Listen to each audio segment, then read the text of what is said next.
Hello दोस्तों, आप सभी लोगों का एडुवेंट पे फिर एक बार बहुत बहुत स्वागत है। हम लोग उसी सीरीज को कंटिन्यू करेंगे। क्लास 9 साइंस का बहुत ही इंपॉर्टेंट टॉपिक हम लोग टिश्यू को देख रहे थे, तो आज हम लोग क्लासिफिकेशन ऑफ टिश्यू देखेंगे, यानी ऊतक का वर्गीकरण, पादप ऊतक का वर्गीकरण। देखिए, पादप ऊतक को जो है दो भागों में बांटा गया है। पहला होता है विभोज्यतक ऊतक यानी मेरिस्टेमेटिक टिश्यू, दूसरा होता है मेरे पास स्थायी ऊतक यानी परमानेंट टिश्यू।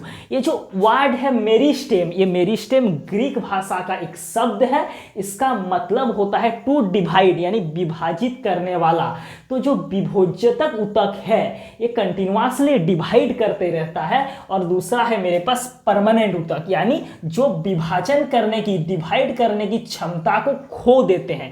तो विभोज्यतक ऊतक को हम लोग तीन भागों में बांटते हैं। पहला है मेरे पास शीर्षस्थ विभोज्यतक ऊतक यानी एपिकल मेरिस्टेमेटिक टिश्यू, दूसरा है पार्श्वस्थ विभोज्यतक ऊतक यानी लेटरल मेरिस्टेमेटिक टिश्यू, तीसरा है अंतर्वेशी विभोज्यतक ऊतक यानी intercalary meristematic tissue, intercalary meristematic tissue. उसके बाद जो स्थायी ऊतक है यानी परमानेंट टिश्यू है, उसको हम लोग दो भागों में बांटते हैं। पहला है सरल स्थायी ऊतक, दूसरा है जटिल स्थायी ऊतक। फिर जो सरल स्थायी ऊतक यानी सिंपल परमानेंट टिश्यू है, इसको तीन भागों में बांटते हैं। क्या क्या? मृदु ऊतक पेरेन्काइमा, स्थूल कण ऊतक कोलेन्काइमा और दृढ़ ऊतक यानी स्क्लेरेन्काइमा। उसके बाद जो जटिल ऊतक है यानी जो कॉम्प्लेक्स टिश्यू है, क्या है?